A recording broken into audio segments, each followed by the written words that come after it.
अस्सलाम वालेकुम my dear student, my name is Zahid Ghulam Rasool and very warm welcome to my YouTube channel chemistry clinic. Student, आज हम जो topic discuss करने जा रहे हैं वो एक बहुत इंपॉर्टेंट टॉपिक है। इससे पहले हमने मोल और एवोगैड्रो से रेलिवेंट जो कैलकुलेशंस थी उसको हमने देखा था। वो टॉपिक आपने अच्छी तरह से स्टूडेंट याद रखना है, उसकी अच्छी तरह से प्रैक्टिस करने वाली, क्योंकि वो बहुत ज्यादा काम आने वाला है आपके इस टॉपिक में। हम बात कर रहे हैं स्टाइकोमेट्री की, और अगर हम एमडी कैट के टेस्ट की बात करते हैं, यूनिट 1 को देखें तो मोल और स्टाइकोमेट्री कैलकुलेशन वाला टॉपिक स्टूडेंट बहुत इंपॉर्टेंट है। इसके बगैर एमडी कैट का टेस्ट आप यूं कह लें कि नहीं बन सकता। डेफिनेटली इसमें से जो है वो एमसीक्यूज आपको टेस्ट में आएंगे, और बहुत ही आसान कैलकुलेशन, जैसे मैंने आपको मोल की बताई थी स्टूडेंट कि कौन कौन सी तरह के क्वेश्चन वहां पे आपसे पूछे जा सकते हैं। तो हम स्टाइकोमेट्री में भी देखते हैं स्टूडेंट। सबसे पहले आपको बताना चाहिए व्हाट इज स्टाइकोमेट्री। तो स्टूडेंट, स्टाइकोमेट्री एक ब्रांच है केमिस्ट्री की जो डील करती है quantitative relationship between reactants and product in a balance chemical equation. Quantitative relationship का मतलब यह है कि आपके पास कितनी अमाउंट या कितने ग्राम में रिएक्टेंट्स मौजूद था और उससे कितने ग्राम प्रोडक्ट बन रही है। यह हमारे पास क्वांटिटेटिव रिलेशनशिप होता है स्टाइकोमेट्री का। अब स्टाइकोमेट्रिक कैलकुलेशंस को परफॉर्म करने से पहले स्टूडेंट हम कुछ बातों को डिस्कस कर लेते हैं। वो कौन सी बातें हैं स्टूडेंट? सबसे पहले हम बात करते हैं स्टाइकोमेट्री की अजम्पशंस की बात करते हैं कि हमने कौन कौन सी बातों को सपोज कर लिया है, कौन कौन सी बातों को एज्यूम कर लिया कि ऐसा हो रहा है। सबसे पहली बात देखें student, all reactant must be converted into product. हमने ये कंसिडर कर लेना है, हमने ये बात मान के चलनी है कि रिएक्टेंट प्रोडक्ट में चेंज हो गए। मींस ना कोई इसमें साइड रिएक्शन हुआ, ना कंटेमिनेशन ऑफ रिएक्टेंट थी, ना कोई इसमें जो ना वो पॉइजनस केमिकल प्रोड्यूस हुआ है। सिर्फ और सिर्फ आपका रिएक्टेंट कन्वर्ट हो गया है प्रोडक्ट में। मींस कोई साइड रिएक्शन यहां पे नहीं हो रहा, और रिएक्शन भी इरिवर्सिबल है। मींस यूनिडायरेक्शन है, रिएक्टेंट से सिर्फ प्रोडक्ट बन रहे हैं। अब डेफिनेटली प्रोडक्ट से रिएक्टेंट बन सकते हैं, लेकिन हम जिस चीज से कंसर्न होते हैं वो नॉर्मली ये होता है कि एक सब्सटेंस अगर किसी दूसरे सब्सटेंस में कन्वर्ट हो रहा है तो हम नॉर्मली कहते हैं रिएक्टेंट चेंजिंग इनटू प्रोडक्ट्स। ठीक है जी। तो ये हमारे पास है जी अजम्पशंस है, ये वो बातें हैं जो हमने एज्यूम कर ली हैं, सपोज कर ली कि ऐसा हो रहा है, क्योंकि इसके बगैर स्टूडेंट हम कैलकुलेशन परफॉर्म नहीं कर सकते। लिमिटेशंस की स्टूडेंट हम बात करते हैं कि स्टाइकोमेट्री की हद क्या है, वो कौन कौन सी बातें हैं जो स्टाइकोमेट्री में हमें नहीं पता लग सकती, जिनके बारे में हम कोई भी आइडिया या कोई भी हतमी बात नहीं कर सकते। सबसे पहले rate of reaction means speed of reaction. आप देखें ये हमारे पास एक एग्जांपल लिखी है जिसमें 2 मोल हाइड्रोजन का 1 मोल ऑक्सीजन से रिएक्शन हुआ और 2 मोल पानी बन गया। तो अब देखिए इस बैलेंस केमिकल इक्वेशन को देख के स्टूडेंट आप नहीं बता सकते कि रिएक्शन की स्पीड क्या थी, कितने टाइम में रिएक्टेंट्स कन्वर्ट हुए हैं प्रोडक्ट में। आपको टाइम ऑफ रिएक्शन का आइडिया नहीं है। हमने सिंपली एक बैलेंस केमिकल इक्वेशन लिखती है जो हार्डली 30 से 40 सेकंड में आप एक पेपर पे लिख देंगे। तो देखें उसमें आपको नहीं आइडिया कि रिएक्शन कितने टाइम में कंप्लीट हुआ है। Mechanism of reaction, mechanism of reaction का मतलब होता है द एक्चुअल पाथवे। ठीक है जी। मैकेनिज्म ऑफ रिएक्शन का मतलब स्टूडेंट होता है द एक्चुअल पाथवे। मींस वो कौन सा रास्ता था जिसको एडोप्ट करके रिएक्टेंट के मॉलिक्यूल कन्वर्ट हुए प्रोडक्ट में। बैलेंस केमिकल इक्वेशन से हमें नहीं पता लग रहा। मींस रिएक्टेंट्स के ओल्ड बॉन्ड किस तरह से ब्रेक हुए, कितनी उसमें एनर्जी इस्तेमाल हुई, और प्रोडक्ट्स के नए बॉन्ड कैसे बने हैं, उसमें कितनी एनर्जी रिलीज या एब्जॉर्ब हुई है। रिएक्शन ओवरऑल एंडोथर्मिक था या एक्सोथर्मिक था, उसकी रिएक्शन की एनर्जेटिक्स क्या थी स्टूडेंट, उसके बारे में हमें इंफॉर्मेशन नहीं है। कंडीशंस ऑफ रिएक्शंस, कंडीशन से मुराद यहां पे स्टूडेंट आप फैक्टर ले सकते हैं कि वो कौन कौन से फैक्टर्स हैं जो इस रिएक्शन पे अफेक्ट कर सकते हैं, उसके बारे में भी हमें इंफॉर्मेशन स्टाइकोमेट्री से तो नहीं पता लग रही। मींस बैलेंस केमिकल इक्वेशन से वो इंफॉर्मेशन आप तक नहीं पहुंच सकती कि यहां पे टेम्परेचर कितना था, किस प्रेशर पे रिएक्शन हुआ, वॉल्यूम चेंजेस क्या थी, एनर्जी में चेंजेस कौन कौन सी आई हैं स्टूडेंट, इसके बारे में हमें इंफॉर्मेशन नहीं थी। Means these are the limitations of stoichiometry जो आपको पता होनी चाहिए। ये स्टूडेंट हमने एक बैलेंस केमिकल इक्वेशन लिखी, इसमें देखें 2 मोल हाइड्रोजन जिसका मास है 4 ग्राम्स, और हमारे पास 1 मोल ऑक्सीजन जिसका मास 32 ग्राम्स है, और इससे 2 मोल पानी बन रहा है तो जिसका मास 36 ग्राम। अब आप देखें रिएक्टेंट भी 36 ग्राम, प्रोडक्ट भी 36 gram. Means law of conservation of mass यहां पे ओबे हो रहा है कि जो मास है वो कंजर्व हो रहा है, वो वेस्ट नहीं हो रहा, वो डिस्ट्रॉय नहीं हो रहा, वो सिर्फ एक फॉर्म से दूसरी फॉर्म में ट्रांसफॉर्म हो गया। दो हमारे पास रिएक्टेंट थे हाइड्रोजन एंड ऑक्सीजन, वो कन्वर्ट हुए हैं प्रोडक्ट में और 100% कन्वर्ट हो गए। मींस अब यहां पे देखें तो स्टूडेंट देखें 100% कन्वर्जन है। और सेकंड देखें, law of definite proportions are obeyed in stoichiometry. Water का फॉर्मूला H2 है, इसमें 2:1 एटॉमिक रेशियो हाइड्रोजन ऑक्सीजन की, और ये कभी भी चेंज नहीं होगी। इसे हम कहते हैं डेफिनेट प्रोपोर्शन। ग्लूकोज का फॉर्मूला अगर C6H12O6 है, उसमें 6 कार्बन 12 हाइड्रोजन और 6 ऑक्सीजन है, तो स्टूडेंट उसका फॉर्मूला भी कभी चेंज नहीं होगा। उसमें जो एक रेशियो है, एक डेफिनेट रेशियो है, एक फिक्स रेशियो एटम्स की, स्टूडेंट वो नहीं बदलती। इसको हम कहते हैं डेफिनेट प्रोपोर्शन कहते हैं। और डेफिनेटली इन लॉस के बारे में जॉन डाल्टन ने डिटेल से एक्सप्लेनेशन दी थी। अब स्टूडेंट हम डिस्कस करने लगे हैं स्टाइकोमेट्री के रिलेशनशिप, दो एक्चुअली आपसे एंटी टेस्ट में पूछे जाने वाले हैं। तो स्टूडेंट उसमें देखें हमारे पास 16 टाइप्स ऑफ रिलेशनशिप है स्टाइकोमेट्री की, जो हमने डिस्कस करने हैं। सबसे पहले देखें हम स्टूडेंट बात करते हैं मोल्स की।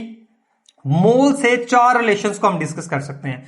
मोल इनटू मोल रिलेशनशिप मींस आपको रिएक्टेंट का मोल गिवन है, प्रोडक्ट के भी मोल्स ही आपसे पूछे गए हैं।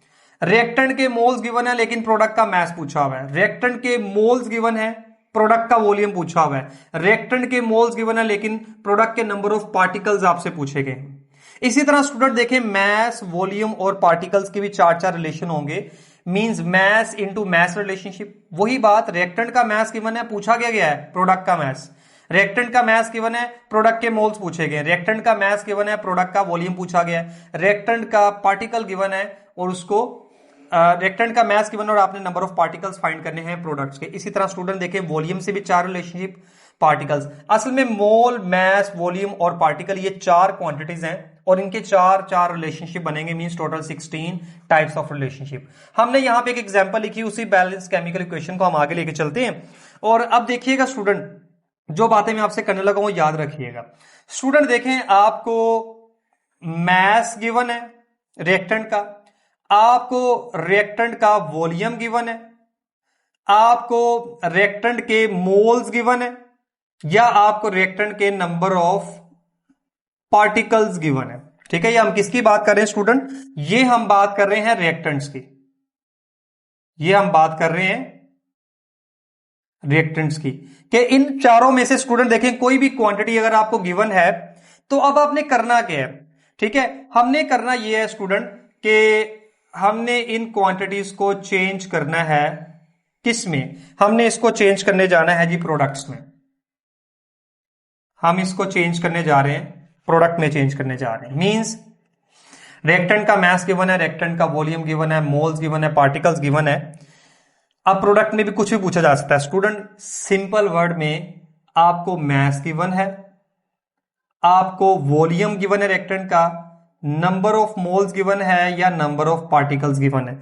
स्टूडेंट जो भी क्वांटिटी गिवन है उसको सबसे पहले आप कन्वर्ट कर देंगे मोल में। अगर तो रिएक्टेंट के डायरेक्ट मोल्स गिवन है फिर तो काम ही आसान हो गया आपका, लेकिन अगर मास गिवन है तो स्टूडेंट उसको डिवाइड कर दें मोलर मास के साथ। वो किस में कन्वर्ट हो जाएगा? मोल में। वॉल्यूम गिवन है तो उसको मोलर वॉल्यूम से डिवाइड करें। पार्टिकल्स गिवन है तो उसको डिवाइड करें एवोगैड्रो नंबर से। मोल आ गए। स्टूडेंट याद रखिएगा, जितना भी रिलेशनशिप होगा ना आपका स्टूडेंट, वो मोल कैलकुलेशन पे बेस करेगा। मोल कैलकुलेशन पे बेस करेगा। मींस मोल ही डिसाइड करेंगे कि कितनी मिकदार में प्रोडक्ट बनी है। अब जब स्टूडेंट हमारे पास मोल बन जाएंगे ना, इस मोल को ना हम चेंज करेंगे किस में? आपसे अगर प्रोडक्ट का मास पूछा हुआ है तो आप इसको मोल को मास में चेंज कर सकते हैं। अगर आपको इस बात का नहीं अंदाजा तो स्टूडेंट इससे जो प्रीवियस वीडियो है मोल एंड एवोगैड्रो की, वो आप लाजमी देखें। आप इसी मोल को वॉल्यूम में चेंज कर सकते हैं बहुत आसानी से। इसी मोल को आप मोल में भी चेंज कर सकते हैं। मोल टू मोल कैलकुलेशन तो बहुत आसान है। और इसी मोल को स्टूडेंट देखें आप पार्टिकल्स में भी बदल सकते हैं। असल काम क्या स्टूडेंट? कुछ भी क्वांटिटी अगर आपको गिवन है उसे किस में कन्वर्ट कर दें? आप मोल्स में कन्वर्ट कर दें। ठीक है जी, तो आपका काम क्या हो जाएगा? बहुत आसान हो जाएगा। अब यहां पे सबसे पहली बात क्या होगी स्टूडेंट? दो रिएक्टेंट मुझे यहां पे गिवन है इस बैलेंस केमिकल इक्वेशन में, जो ऊपर लिखी हुई है हाइड्रोजन और ऑक्सीजन वाली। ठीक है जी, मैं यहां पे स्टूडेंट बात करता हूं, हमारे पास 4 ग्राम हाइड्रोजन है, 4 ग्राम हाइड्रोजन है, और स्टूडेंट मेरे पास यहां पे 16 ग्राम ऑक्सीजन मौजूद है। सबसे पहले आपने क्या करना है स्टूडेंट, सबसे पहले तो आपके पास ना देखें मैंने मैस गिवन है, अब ये मैस गिवन है ना, आप क्या करेंगे, आप इस मैस को ना मोल में चेंज करेंगे। तो देखिए स्टूडेंट इसके नंबर ऑफ मोल्स कितने आ जाएंगे, 4 डिवाइडेड बाय 2, आंसर कितना आ गया 2 मोल्स हाइड्रोजन के। अब आप ऑक्सीजन पे आ जाएं, नंबर ऑफ मोल्स देखें स्टूडेंट 16 डिवाइडेड बाय 32, तो 0.5 मोल्स आ गए। हमें मैथ्स गिवन था, हमने मैथ्स को किस में चेंज कर लिया है, हमने मैथ्स को चेंज कर लिया है नंबर ऑफ मोल्स में चेंज कर लिया है। अब देखें जब नंबर ऑफ मोल्स में स्टूडेंट हमारे पास आ जाएंगे तो नेक्स्ट स्टेप क्या होगा, आपने रिएक्टेंट को कन्वर्ट कर देना है प्रोडक्ट में। ये हाइड्रोजन से वाटर कितना बन रहा है और यहां पे देखिएगा ऑक्सीजन से वाटर कितना बनेगा। स्टूडेंट ये वाला पॉइंट बड़ा इंपॉर्टेंट है, ये जो हम अभी करने लगे ये सबसे इंपॉर्टेंट काम है।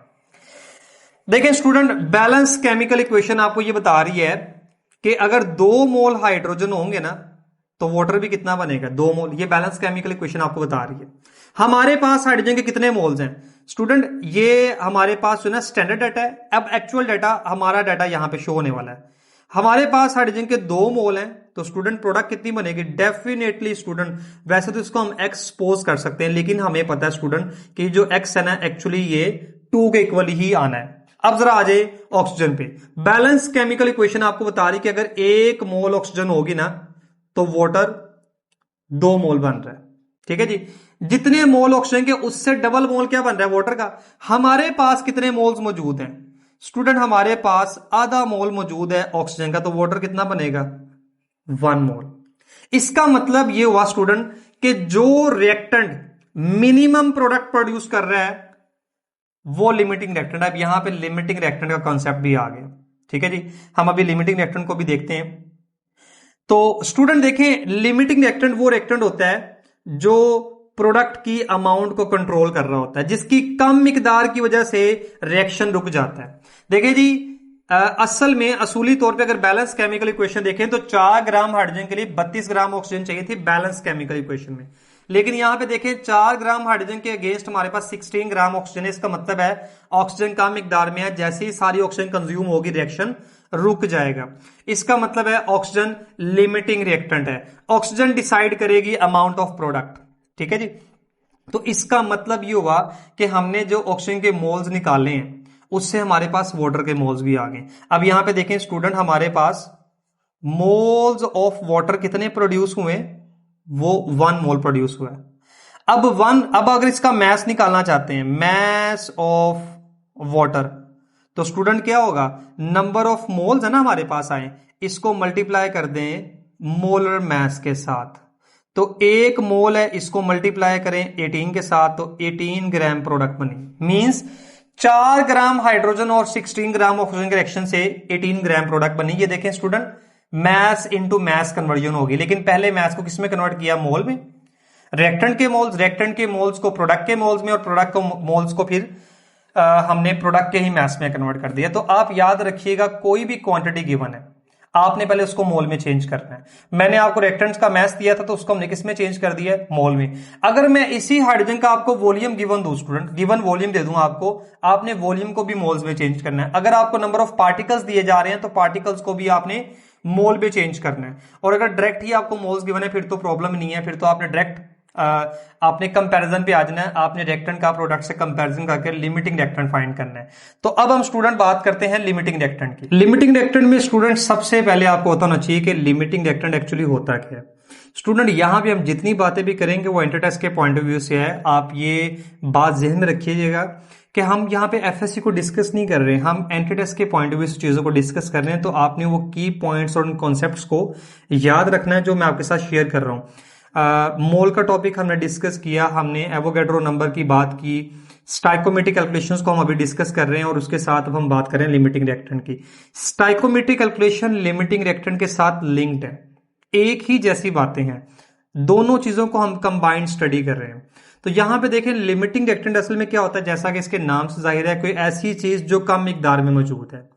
अब जाहिर बात है स्टूडेंट, जो चीज कम मिकदार में होगी जब वो खत्म हो जाएगी तो रिएक्शन रुक जाएगा, स्टॉप हो जाएगा। तो limiting reactant is a reactant which control the amount of product under consideration. जो प्रोडक्ट आप कंसिडर कर रहे हैं उसकी अमाउंट कम बनाए या उसको कंट्रोल करे, उसे लिमिटिंग रिएक्टेंट कहते हैं। ठीक है, which give less amount of product, क्योंकि जब लिमिटिंग रिएक्टेंट ही खत्म हो जाएगा तो प्रोडक्ट कैसे बनेगी। ठीक है जी, और which control the reaction actually. तो रिएक्शन जो कंट्रोल कर रहा है वो लिमिटिंग रिएक्टेंट ही होता है। उसकी रीजन ये होती है स्टूडेंट के वो जब कंप्लीटली कंज्यूम हो जाएगा रिएक्टेंट तो रिएक्शन भी स्टॉप हो जाएगा, क्योंकि अगर हमारे पास रिएक्टेंट्स मौजूद नहीं होंगे, उनका रिएक्शन नहीं होगा तो प्रोडक्ट नहीं बन सकती। हम बात करते हैं स्टूडेंट, यहां पे बड़ी ही सिंपल सी एग्जांपल लेते हैं। एक एग्जांपल से हम अंडरस्टैंड करेंगे कि लिमिटिंग रिएक्टेंट में ऐसे कौन से क्वेश्चन है जो आपसे पूछे जा सकते हैं और उसका स्टाइकोमेट्री से क्या ताल्लुक है। देखिए स्टूडेंट, हम यहाँ पे वही एग्जाम्पल हाइड्रोजन और ऑक्सीजन की बात करते हैं। इन दोनों के रिएक्शन से वाटर प्रोड्यूस हो रहा है। ठीक है जी, ये हमारे पास है एक बैलेंस केमिकल इक्वेशन जिसमें 2 मोल हाइड्रोजन के रिएक्शन से 2 मोल हाइड्रोजन और 1 मोल ऑक्सीजन के रिएक्शन से 2 मोल वाटर कंज्यूम हो रहा है। अब स्टूडेंट यहां पे हमने क्या करना है, हमने सपोज वैल्यूज ले लेनी है, कुछ एक वैल्यूज लेके हमने ना क्वेश्चन को आगे जो ना वो कैरी करना है। तो देखें जी, हमारे पास 8 ग्राम हाइड्रोजन है और 8 ग्राम ही हमारे पास ऑक्सीजन मौजूद है। हम इस एग्जाम्पल को आगे कैरी करते हैं। सबसे पहला स्टूडेंट काम क्या होगा, आपने नंबर ऑफ मोल्स फाइंड करने हैं। मींस देखें, मैंने आपको रिएक्टेंट का मास दिया है, मैं रिएक्टेंट का स्टूडेंट आपको वॉल्यूम दे दूं, नंबर ऑफ पार्टिकल्स दे दूं या मोल दे दूं। अगर तो मोल गिवन होंगे फिर तो काम बहुत आसान है, क्योंकि कोई भी क्वांटिटी अगर आपको गिवन होगी स्टूडेंट उसको मोल में चेंज करना है। तो देखिए सबसे पहले हमारे पास क्या होंगे, मोल्स फाइंड करेंगे हाइड्रोजन के। हम यहां पे लिखते हैं जी moles of hydrogen. Given mass student देखें 8 है, इसका मोलर मैस 2 है, तो आंसर आ गया जी 4 मोल्स हमारे पास मौजूद है हाइड्रोजन के। और हम बात करते हैं मोल्स ऑफ ऑक्सीजन की, मोल्स ऑफ ऑक्सीजन। तो ऑक्सीजन के मोल देखें स्टूडेंट 8 डिवाइडेड बाय 32, इसके मोल्स हमारे पास मौजूद हैं 0.25 मोल्स मौजूद है हमारे पास ऑक्सीजन के। अब student which is limiting reactant, limiting reactant कौन सा होता है, मैं आपको एंटी टेस्ट के पॉइंट ऑफ व्यू से स्टूडेंट एक बार बात बताता हूं लिमिटिंग रिएक्टेंट फाइंड करने के लिए। How to find a limiting reactant. अब यहां पे चूंकि हमारे पास 2 रिएक्टेंट है, दोनों की कैलकुलेशंस को हम देखते हैं यहां पे। तो स्टूडेंट इसका तरीकाकार ये होगा कि अगर हम बात करते हैं हाइड्रोजन और ऑक्सीजन की, तो हाइड्रोजन के जो मोल्स हमारे पास स्टूडेंट मौजूद है ना, इसको कोएफिशिएंट से डिवाइड कर दें, coefficient of balance chemical equation. जो मोल्स स्टूडेंट हमारे पास आए हैं उसको coefficient of balance chemical equation से डिवाइड कर दें, एक वैल्यू आ जाएगी। ऑक्सीजन के 0.25 मोल्स डिवाइडेड बाय 1, आंसर 0.25 आ गया। जिसके मोल स्टूडेंट कम होंगे ना वो लिमिटिंग रिएक्टेंट है। कैसे मोल्स फाइंड किया, उसके बाद हमने लिमिटिंग रिएक्टेंट को फाइंड कर लिया कि लिमिटिंग रिएक्टेंट कैसे आपने फाइंड किया है, नंबर ऑफ मोल्स को डिवाइड करना है coefficient of balance chemical equation. तो जिसके मोल्स कम आएंगे वही हमारा लिमिटिंग रिएक्टेंट है। अब ये बात तो तय है कि ऑक्सीजन हमारा लिमिटिंग रिएक्टेंट है। ठीक है जी, इसका मतलब है कि जब आपने प्रोडक्ट फाइंड करनी है स्टूडेंट, तो प्रोडक्ट हम फाइंड करेंगे विद रिस्पेक्ट टू ऑक्सीजन। ये हमारे पास ऑक्सीजन है, इसको हम कंपेयर करने जा रहे हैं वाटर के साथ। अब बैलेंस केमिकल इक्वेशन का डाटा आपको बता रहा है कि अगर 1 मोल ऑक्सीजन होगी हमारे पास तो 2 मोल वाटर बनेगा, डबल बन रहा है उससे। और हमारे पास स्टूडेंट देखें अगर 0.25 मोल ऑक्सीजन मौजूद है जो एक्चुअली यहां पे मौजूद है, तो वाटर डेफिनेटली इससे डबल होगा स्टूडेंट, वो 0.5 मोल हो जाएगा। अब देखिए जी, हमें हमारे पास यहां पे कुछ वैल्यूज आ गई, कुछ डाटा हमने कलेक्ट कर लिया। और डाटा स्टूडेंट क्या है हमारे पास, उसमें देखें जी सबसे पहले मोल्स ऑफ H2O हमारे पास आ चुके हैं 0.5 मोल्स। ये है जी अमाउंट ऑफ प्रोडक्ट फॉर्म। एक क्वेश्चन ये आपसे पूछा जा सकता है कि कितने मोल प्रोडक्ट बनी है। अब स्टूडेंट देखें, इस मोल्स को ना आप मैस में चेंज कर सकते हैं, इस मोल को हम बड़ी आसानी से चेंज कर सकते हैं। देखें अब इसमें हम क्या क्या कर सकते हैं स्टूडेंट, जो अब मोल के प्रोडक्ट आ गए हैं, ये प्रोडक्ट के मोल्स आ गए हैं, इससे जो हम काम कर सकते हैं, हम इस मोल्स को मैस में चेंज कर सकते हैं, हम इस मोल को चेंज कर सकते हैं वॉल्यूम में चेंज कर सकते हैं by multiply with molar volume. हम इस मोल्स को चेंज कर सकते हैं नंबर ऑफ पार्टिकल्स में। ठीक है जी, ये तीन काम जो ना हम कर सकते हैं, तीन तरह के सवाल यहां बन सकते हैं। आपको गिवन क्या है, रिएक्टेंट का मास गिवन है, रिएक्टेंट के मास से प्रोडक्ट का मास पूछा जा सकता है, रिएक्टेंट के मास से प्रोडक्ट के मोल्स पूछे जा सकते हैं, रिएक्टेंट के मास से प्रोडक्ट का वॉल्यूम, रिएक्टेंट के मास से प्रोडक्ट के नंबर ऑफ पार्टिकल्स आपसे पूछे जा सकते हैं। अमाउंट ऑफ प्रोडक्ट फॉर्म आपने फाइंड कर ली, मोल्स आ गए। अगर हम स्टूडेंट इसके मास की बात करेंगे तो देखिए हमारे पास मास कितना बनेगा, वो मास होगा 9 ग्राम, अगर हम इस क्वेश्चन के अकॉर्डिंग आंसर देखें। वॉल्यूम की बात करेंगे तो स्टूडेंट हाफ मोल का वॉल्यूम कितना होगा, अगर फर्स्ट करें वाटर गैशियस फॉर्म में बन रहा है, यहां पे जो वाटर है वो गैशियस फॉर्म में बन रहा है, तो वॉल्यूम फाइंड कर सकते हैं 11.2 डेसीमीटर क्यूब हमारे पास वॉल्यूम होगा। और हाफ मोल के अगर आपने पार्टिकल्स फाइंड कर लिए, नंबर ऑफ मॉलिक्यूल्स फाइंड करने तो 0.5 Na के इक्वल हमारे पास क्या होंगे, नंबर ऑफ पार्टिकल्स बन चुके हैं। अब स्टूडेंट यहां पे देखें और क्या क्या क्वेश्चन आपसे पूछे जा सकते हैं। क्वेश्चन स्टूडेंट हमसे ये पूछे जा सकते हैं यहां पे, मोल्स ऑफ हाइड्रोजन कंज्यूम्ड पूछे जा सकते हैं। हाइड्रोजन के मोल कितने कंज्यूम हुए स्टूडेंट, देखें टोटल मोल कितने हैं, 4 में से कितने मोल कंज्यूम हुए स्टूडेंट, बड़ा ही आसान सा तरीका है, आप जो ना लिमिटिंग रिएक्टेंट को एक्सेस रिएक्टेंट से कंपेयर कर लें। हाइड्रोजन हमारा एक्सेस रिएक्टेंट है, ठीक है जी, याद रखिएगा, हाइड्रोजन हमारा एक्सेस रिएक्टेंट है, ये हमारा एक्सेस रिएक्टेंट है। और स्टूडेंट ऑक्सीजन एक लिमिटिंग रिएक्टेंट है जो कम मिकदार में था। बैलेंस केमिकल इक्वेशन के मुताबिक अगर ऑक्सीजन का 1 मोल हो तो हाइड्रोजन के 2 मोल इस्तेमाल होंगे। हमारे पास ऑक्सीजन के 0.25 मोल्स हैं, तो वाटर के कितने इस्तेमाल होंगे, इससे डबल कर लें 0.5 मोल्स। अब देखें यहां पे क्वेश्चंस क्या क्या बन सकते हैं। देखें स्टूडेंट, सबसे पहली चीज, मोल्स ऑफ हाइड्रोजन कंज्यूम्ड, कितने मोल इसके कंज्यूम हुए हैं स्टूडेंट, वो आपसे पूछे जा सकते हैं। और वो मोल कंज्यूम हुए 0.5 मोल्स कंज्यूम हुए। अब फिर वही बात है, 0.5 को स्टूडेंट आप मैथ्स में कन्वर्ट करेंगे ना, तो ये हमारे पास कितना बन जाएगा, 1 ग्राम बन जाएगा। इसको अगर आप मैथ्स में चेंज करते हैं, इसका जो मैथ्स होगा वो स्टूडेंट देखें 1 ग्राम, टोटल कितने ग्राम गिवन है, 8 ग्राम में से 1 ग्राम जो ना वो स्टूडेंट हमारे पास मैथ्स इस्तेमाल हुआ है।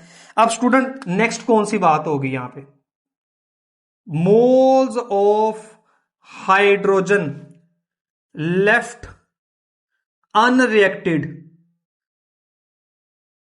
ठीक है, जो बाकी बच गए जिन्होंने रिएक्शन में पार्टिसिपेट नहीं किया, तो स्टूडेंट 4 मोल टोटल थे, 0.5 मोल इस्तेमाल हुए, 3.5 मोल्स लेफ्ट बिहाइंड है, amount of excess reactant. Again इसको मैथ्स में चेंज कर लें आप, 7 ग्राम, ठीक है जी।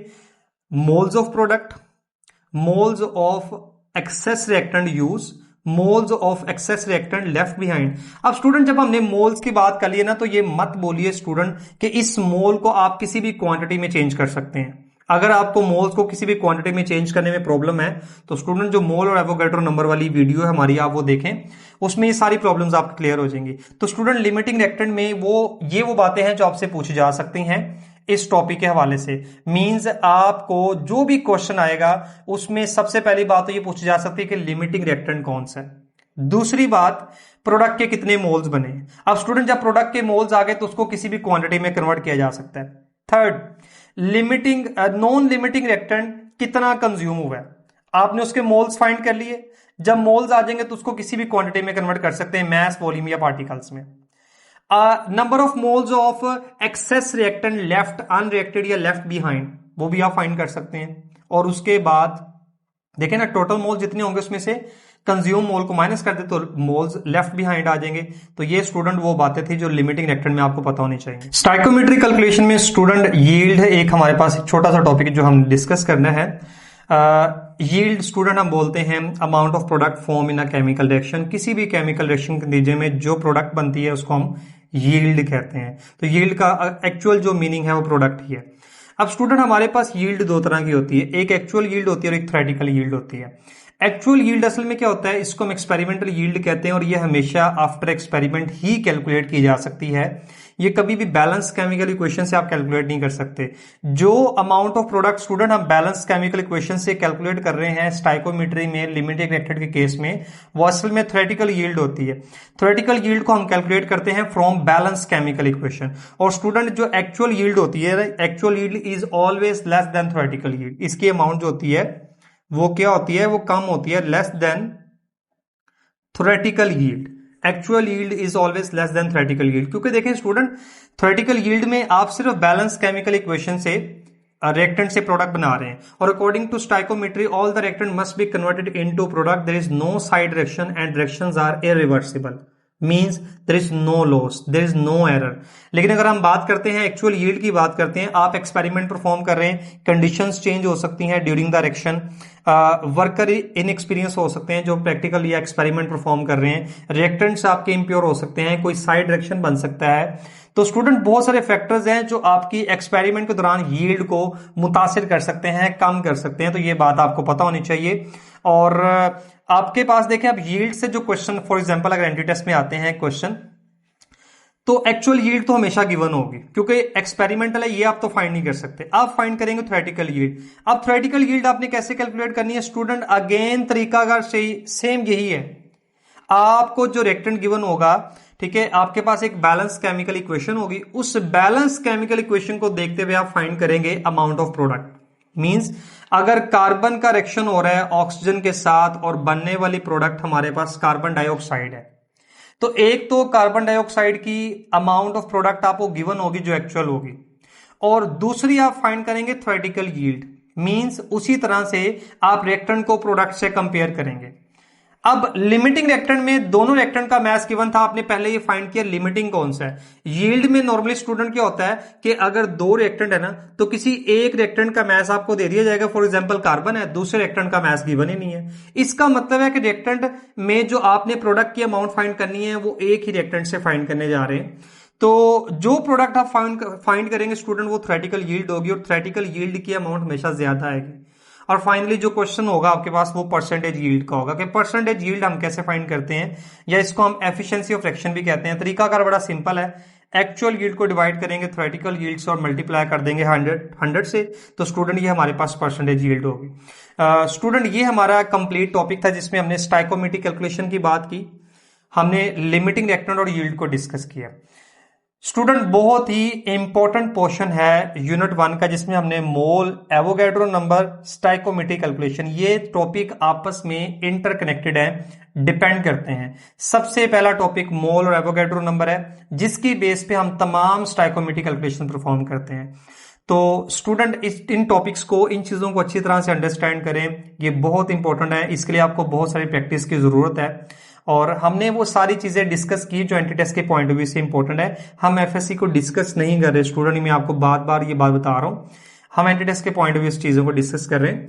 तो स्टूडेंट अपना बहुत सारा ख्याल रखिएगा, और ये तमाम चीजें अपने दोस्तों के साथ भी शेयर करें, और अपना बहुत सारा ख्याल रखिएगा। अल्लाह ताला आपका हामी और नासिर हो।